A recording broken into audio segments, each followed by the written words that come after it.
નમસ્કાર મિત્રો, સ્વાગત છે તમારું આજના ફરી એક નવા વિડીયોમાં। તો આજે આપણે જોવાના છીએ 8 જાન્યુઆરી 2025ના 10 સૌથી મહત્વના કરંટ અફેર જે તમારી એક્ઝામમાં પૂછાઈ શકે છે। અને આ કરંટ અફેર આપણે જીકેની માહિતી સાથે જોઈશું, તો આ વિડીયોને પૂરો જરૂરથી જોજો। પ્રશ્ન નંબર 1, તાજેતરમાં દેશમાં પ્રથમ કાચનો પુલ ક્યાં બાંધવામાં આવ્યો છે?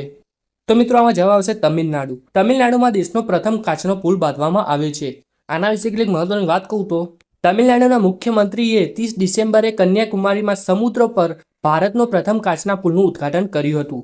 આ કાચના પુલની લંબાઈ 77 મીટર અને પહોળાઈ 10 મીટર છે। હવે પ્રવાસીઓને કન્યાકુમારીના કિનારે વિવેકાનંદ રોક મેમોરિયલથી સીધા 133 ફૂટની ઊંચી તિરુવલ્લુવરની પ્રતિમા સુધી પહોંચી શકશે આ પુલની મદદથી। રાજ્ય સરકારે આ પુલ બનાવવા માટે 37 કરોડનો ખર્ચો કર્યો છે। પ્રશ્ન નંબર 2, તાજેતરમાં કયા મંત્રાલયે 2025ને સુધારા વર્ષ તરીકે જાહેર કર્યું છે? તો મિત્રો આમાં જવાબ આવશે રક્ષા મંત્રાલય। રક્ષા મંત્રાલય દ્વારા 2025ને સુધારા વર્ષ તરીકે જાહેર કરવામાં આવ્યું છે, જેનો મુખ્ય ઉદ્દેશ્ય એ આપણા સશસ્ત્ર દળોની તકનીકી પ્રગતિ અને યુદ્ધની તૈયારીઓમાં આધુનિકતા લાવવાનો છે।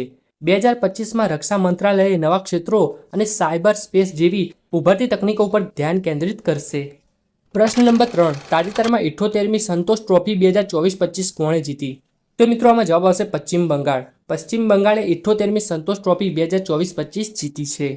સંતોષ ટ્રોફી 2024-25ની આ 78મી આવૃત્તિ હતી, જેનું ફાઇનલ એ પશ્ચિમ બંગાળ અને કેરળ વચ્ચે તેલંગાણાના જીએમસી બાલ યોગી સ્ટેડિયમમાં રમાયું હતું, જેમાં પશ્ચિમ બંગાળે કેરળને હરાવીને તેનું 33મું ટાઇટલ જીત્યું છે। સંતોષ ટ્રોફી એ અખિલ ભારતીય ફૂટબોલ ફેડરેશન દ્વારા આયોજિત કરવામાં આવતું ભારતમાં વરિષ્ઠ પુરુષો માટેની મુખ્ય સ્થાનિક રાજ્ય સ્તરની ફૂટબોલ સ્પર્ધા છે, જેમાં વિજેતા ટીમને સંતોષ ટ્રોફી અને 5 લાખનું રોકડ પુરસ્કાર આપવામાં આવે છે અને રનરઅપ ટીમને કમલા ગુપ્તા ટ્રોફી અને 3 લાખનું રોકડ પુરસ્કાર આપવામાં આવે છે। પ્રશ્ન નંબર 4, હાલમાં સંયુક્ત રાષ્ટ્ર સુરક્ષા પરિષદમાં અસ્થાયી સદસ્યના રૂપમાં કયો દેશ સામેલ થયો છે? તો મિત્રો આમાં જવાબ આવશે પાકિસ્તાન। પાકિસ્તાને સંયુક્ત રાષ્ટ્ર સુરક્ષા પરિષદમાં અસ્થાયી સદસ્યના રૂપમાં સામેલ થયો છે। પ્રશ્ન નંબર 5, તાજેતરમાં ગુજરાત રાજ્ય સરકાર દ્વારા ખેલ મહાકુંભ 3.0નો પ્રારંભ ક્યાંથી કરાયો? તો મિત્રો આમાં જવાબ આવશે રાજકોટ। રાજકોટમાંથી ગુજરાત રાજ્ય સરકારે ખેલ મહાકુંભ 3.0નો પ્રારંભ કર્યો હતો।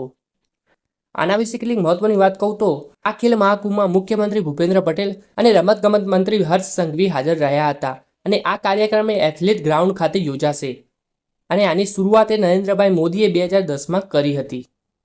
પ્રશ્ન નંબર 6, 5 કિલોમીટરની રેસને 13 મિનિટ અને 54 સેકન્ડમાં દોડનારી પ્રથમ મહિલા કોણ બની છે? તો મિત્રો આમાં જવાબ આવશે બ્રિટિશ ચેબટ। બ્રિટિશ ચેબટે 5 કિલોમીટરની રેસને 13 મિનિટ અને 54 સેકન્ડમાં દોડનારી પ્રથમ મહિલા બની છે। બ્રિટિશ ચેબટ વિશે વાત કરું તો તે કેન્યાથી બિલોંગ કરે છે અને ઓલિમ્પિક ચેમ્પિયન છે, જેમને બાર્સેલોનામાં મહિલાઓની 5 કિલોમીટરની રેસમાં પોતાનો જ વર્લ્ડ રેકોર્ડ તોડ્યો છે। પ્રશ્ન નંબર 7, વિશ્વ યુદ્ધ અનાથ દિવસ 2025 ક્યારે ઉજવવામાં આવ્યો? તો મિત્રો આનો જવાબ આવશે 6 જાન્યુઆરી। 6 જાન્યુઆરીના રોજ વિશ્વ યુદ્ધ અનાથ દિવસ 2025 ઉજવવામાં આવે છે। આના વિશે કેટલીક મહત્વની વાત કહું તો વિશ્વ યુદ્ધ અનાથ દિવસની સ્થાપના એ ફ્રેન્ચ સંસ્થા દ્વારા કરવામાં આવી હતી, જેનો મુખ્ય ઉદ્દેશ્ય એ યુદ્ધના કારણે અનાથ બનેલા બાળકોની પરિસ્થિતિને ઓળખવાનો અને તેમને મદદ કરવા માટે સમાજમાં જાગૃતિ ફેલાવવાનો છે। પ્રશ્ન નંબર 8, ભારત હવામાન વિભાગના જણાવ્યા અનુસાર 1901 પછી કયું વર્ષ એ દેશમાં સૌથી ગરમ વર્ષ બન્યું છે? તો મિત્રો આમાં જવાબ આવશે 2024। 2024 એ 1901 પછી દેશનું સૌથી ગરમ વર્ષ બન્યું છે। આ વર્ષે સરેરાશ તાપમાને 25.75 ડિગ્રી સેલ્સિયસ જેટલું હતું, જે 2016ના અગાઉના રેકોર્ડને પણ વટાવી ગયું છે અને તેને વૈશ્વિક સ્તરે પણ તાપમાનમાં વધારો કર્યો છે, જેના કારણે 2024 એ વૈશ્વિક સ્તરે પણ સૌથી ગરમ વર્ષ બન્યું હતું।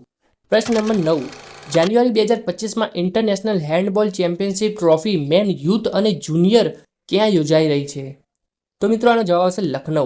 લખનઉમાં જાન્યુઆરી 2025માં ઇન્ટરનેશનલ હેન્ડબોલ ચેમ્પિયનશિપ ટ્રોફી અને મેન યુથ જુનિયર યોજાઈ હતી અને આ ચેમ્પિયનશિપ 3 થી 7 જાન્યુઆરી દરમિયાન યોજવામાં આવી હતી અને આ ચેમ્પિયનશિપ ઉત્તર પ્રદેશના લખનઉના કેડીસી બાબુ સ્ટેડિયમમાં પ્રથમ વખત શરૂ કરી હતી। આ ટુર્નામેન્ટમાં કુલ 4 દેશો ભાગ લઈ રહ્યા હતા, જેમાં ભારત, ઉઝબેકિસ્તાન, કઝાકિસ્તાન અને બાંગ્લાદેશ આ 4 દેશોએ આ ટુર્નામેન્ટમાં ભાગ લીધો હતો। પ્રશ્ન નંબર 10, તાજેતરમાં 82માં ગોલ્ડન ગ્લોબલ્સ એવોર્ડ્સમાં શ્રેષ્ઠ ફિલ્મનો એવોર્ડ કોણે જીત્યો? તો મિત્રો આમાં જવાબ આવશે the brute list. The brute list નામની ફિલ્મે 22માં ગોલ્ડન ગ્લોબ્સ એવોર્ડમાં શ્રેષ્ઠ ફિલ્મનો એવોર્ડ જીત્યો છે। ગોલ્ડન ગ્લોબ્સ એવોર્ડ 2025 એ 82મી આવૃત્તિ હતી અને આ પુરસ્કારો એ ફિલ્મ અને ટેલિવિઝન ઉદ્યોગમાં ઉત્કૃષ્ટ સિદ્ધિઓ માટે આપવામાં આવે છે. વાત કરીએ ભારતની તો પાયલ કાપડિયાની ફિલ્મ ઓલ વી ઇમેજિન એજ લાઇટને ગોલ્ડન ગ્લોબલ એવોર્ડ્સમાં ભારતમાંથી 2 કેટેગરીમાં નોમિનેટ કરવામાં આવી હતી. તો બસ મિત્રો, આજનો વિડીયો આટલા સુધી હતો. જો તમને વિડીયો ગમ્યો હોય તો પ્લીઝ એક લાઇક કરી દેજો અને આવા બીજા વિડીયો જોવા માટે ચેનલને સબસ્ક્રાઇબ પણ જરૂરથી કરી લેજો.